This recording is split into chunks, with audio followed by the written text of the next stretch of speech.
হজরত ওমর ইবনুল খাত্তাব রাদিয়াল্লাহু তাআলার ইসলাম গ্রহণের বিস্ময়কর কাহিনী। হজরত ওমর ইবনুল খাত্তাব রাদিয়াল্লাহু তাআলার জীবন ছিল একটি পূর্ণাঙ্গ রূপান্তর, যা এক অনুপ্রেরণার উৎস হয়ে আছে। ইসলামের শত্রু থেকে তিনি এক সময় ইসলামের প্রধান পৃষ্ঠপোষক ও শাসক হয়ে ওঠেন। তার ইসলাম গ্রহণের ঘটনা এমন এক ঘটনা যা তার সাহস, মনের দৃঢ়তা এবং আল্লাহর প্রতি আস্থা ও প্রগাঢ় বিশ্বাসের নিদর্শন। হজরত ওমর রাদিয়াল্লাহু তাআলার শৈশব এবং তরুণ বয়স ছিল অনেকটা মক্কা শহরের এক সাধারণ শাসক। তিনি মক্কার উচ্চ শ্রেণীর একজন মর্যাদাপূর্ণ ব্যক্তি ছিলেন এবং তার জন্ম 395 খ্রিস্টাব্দে। তিনি ছিলেন কুরাইশদের ঐতিহ্যবাহী পরিবারের সদস্য, যাদের মধ্যে রাজনৈতিক ক্ষমতা এবং সামরিক বাহিনী ছিল অত্যন্ত শক্তিশালী। তার পিতা ছিলেন একজন সম্মানিত ব্যক্তি, তবে ওমর রাদিয়াল্লাহু তাআলা পারিবারিক জীবনে একটি কঠোর মনের এবং কখনো কখনো হিংস্র প্রকৃতির মানুষ ছিলেন। তার জীবনের শুরু ছিল ধর্মের প্রতি উদাসীনতা এবং পারিবারিক মূল্যবোধের প্রতি একরেখা মনোভাব।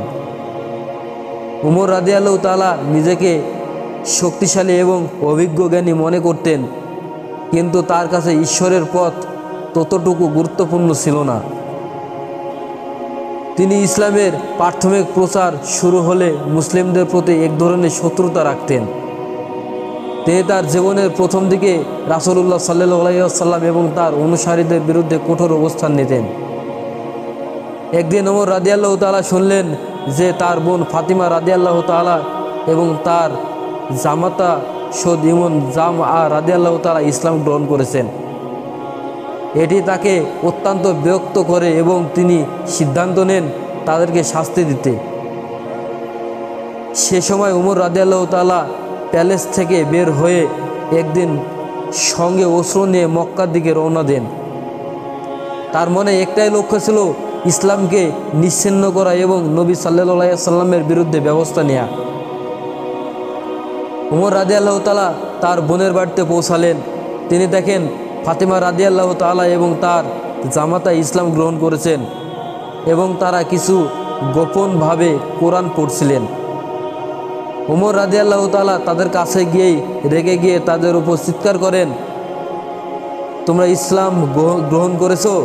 তোমরা কি জানো রাসূল সাল্লাল্লাহু আলাইহি ওয়াসাল্লামের কথা বিশ্বাস করলে আমি তোমাদের শাস্তি দেব? তবে ফাতিমা রাদিয়াল্লাহু তাআলা এর ধৈর্য এবং শান্তি তাকে বিস্মৃত করেছিল। তার বোন শান্তভাবে বললেন, হ্যাঁ, আমরা ইসলামের দিকে চলে গেছি। তুমি আমাদের শাস্তি দিতে পারো, কিন্তু আমরা আল্লাহর পথে চলব। তখন ওমর রাদিয়াল্লাহু তাআলার মনের মধ্যে এক অদ্ভুত পরিবর্তন আসে। তিনি নিজের আচরণ নিয়ে ভাবতে শুরু করেন, যদিও তিনি তখন রাসূল সাল্লাল্লাহু আলাইহি ওয়াসাল্লামের বিরুদ্ধে ছিলেন। কিন্তু সে মুহূর্তে ফাতিমা রাদিয়াল্লাহু তাআলার সাহস এবং ঈমান দেখে তিনি এক ধরনের সন্দেহ অনুভব করেন। তিনি তখন ভাবলেন, এটা কি সত্যি হতে পারে? ফাতিমা রাদিয়াল্লাহু তাআলার কাছে থেকে একটি কোরআন পাণ্ডুলিপি বেরিয়ে আসে, যেটি তিনি পড়ছিলেন। ওমর রাদিয়াল্লাহু তাআলা তা ছিনিয়ে নেন এবং একটি নতুন অঙ্গীকার করেন। এক মুহূর্তে তিনি বলেন, আমি দেখতে চাই আল্লাহর বাণী কি আমার জন্য সত্য হতে পারে। ফাতিমা রাদিয়াল্লাহু তাআলা তখন তাকে কোরআনের একটি আয়াত পাঠান, যা তার মনকে গভীরভাবে স্পর্শ করে। তার চোখে এক অদ্ভুত আলো জ্বলে ওঠে। ওমর রাদিয়াল্লাহু তাআলার মনে এক গভীর পরিবর্তন ঘটে। তিনি মক্কার রাসূল সাল্লাল্লাহু আলাইহি ওয়াসাল্লামের দিকে ছুটে যান এবং তার কণ্ঠে এক ধরনের দৃঢ় প্রকল্প ছিল। রাসূল সাল্লাল্লাহু আলাইহি ওয়াসাল্লাম তখন মসজিদে ছিলেন। ওমর রাদিয়াল্লাহু তাআলা তার কাছে গিয়ে খুবই সোজা ভাষায় বললেন, হে আল্লাহর রাসূল, আমি ইসলাম গ্রহণ করতে চাই, আমি তোমার পথে চলতে চাই।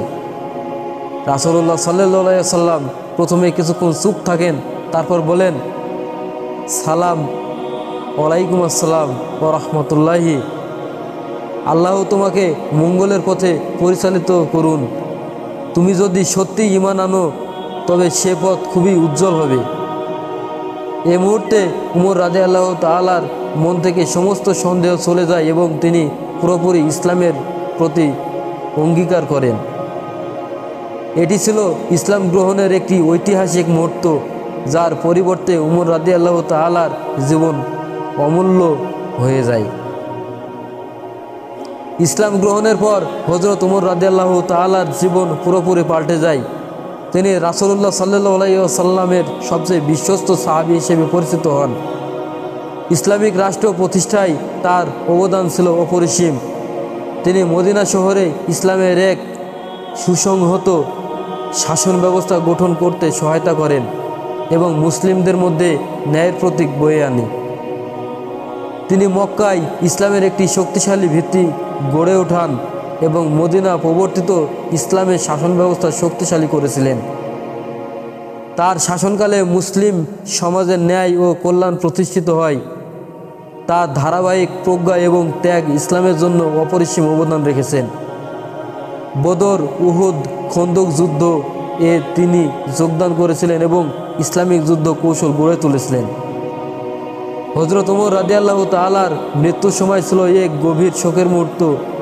তিনি 23শে হিজরিতে 624 খ্রিস্টাব্দে শহীদ হন।